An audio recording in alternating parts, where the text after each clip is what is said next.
अस्सलामु अलैकुम वरहमतुल्लाह। बिस्मिल्लाहिर्रहमानिर्रहीम। मजबूर शख्स के लिए रोज़ी का गैबी निज़ाम। एक बादशाह अपने खिदमतगारों और सिपाहियों के साथ सामने सफ़र तैयार करके एक रोज़ शिकार पर गया। जब वो पहाड़ के दामन में दोपहर का खाना खाने दस्तरखान पर बैठा तो एक शाहीन ने अचानक आकर उसके सामने से भुने हुए मुर्गे को पलक झपकते ही उठा लिया और तेजी से उड़ता हुआ चला गया। बादशाह ये भुना हुआ मुर्गा खाना चाहता था, लेकिन वो देखता का देखता ही रह गया। उसने फौरन ही अपने सिपाहियों को हुक्म दिया कि घोड़ों पर सवार होकर शाहीन का पीछा करें और मुर्ग को वापस लेकर आएं। फौरन ही लश्कर रवाना हुआ, यहाँ तक कि शाहीन का ताक़ुब करता हुआ पहाड़ के दामन में जा पहुंचा। उसके बाद जब सिपाहियों ने देखा कि शाहीन पहाड़ की दूसरी जानिब जा चुका है तो फौरन ही ये सिपाहियों घोड़ों से उतर गए और पहाड़ की बुलंदी पर जा पहुंचे। पहाड़ की दूसरी जानिब पहुंचने के बाद उन्होंने एक अजीब व गरीब मंजर देखा।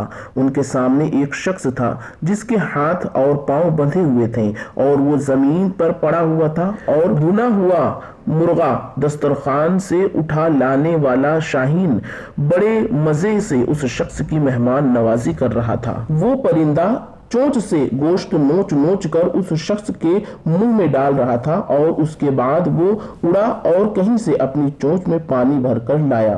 फिर उसने ये पानी भी उस शख्स को पिला दिया। सिपाही इस शख्स के करीब पहुंचे और उसके हाथ पांव खोलकर पूछा कि ये क्या माजरा है। उस शख्स ने सिपाहियों का शुक्रिया अदा किया और बताया कि मैं एक ताजिर हूँ, तिजारत के सिलसिले में अपना माल व असबाब लेकर जा रहा था कि इस रास्ते में डाकुओं का सामना हो गया। वो मेरा माल व असबाब लूट कर ले गए और चाहते थे कि मुझे कत्ल कर दें, लेकिन मैंने उनसे इल्तिजा की कि वो मुझे जान से ना मारें। वो कहने लगे कि हमें इस बात का डर है कि तुम कहीं किसी तरह आबादी तक पहुंच जाओगे। और उसके बाद उन लोगों ने मुझे और मेरे खच्चर को बांध दिया और चले गए। फिर दूसरे दिन ये परिंदा मेरे लिए कहीं से रोटी लेकर आया और आज ये भुना हुआ मुर्ग लेकर आया है।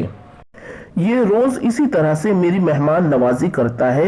लिखा है कि जब बादशाह को इस बात का इल्म हुआ तो उसकी जिंदगी में इनकलाब आ गया और वो कहने लगा, अफसोस है कि हम ऐसे खुदा की खुदाई से गाफिल हैं जो इस अंदाज से अपने बंदों को रिज्क फराहम करता है और अपना निज़ाम चलाता है कि बादशाह ने अपनी हुकूमत से किनारा कश अख्तियार कर ली और अपने ज़माने का सबसे बड़ा आबिद और जाहिद शख्स बन गया। दोस्तों, इन मुख्तसर हालात के ज़रिए से हमें भी अपने लिए रास्ता चुनना चाहिए, जैसे कि बादशाह ने परिंदे के ज़रिए से अल्लाह ने उसे हिदायत दी।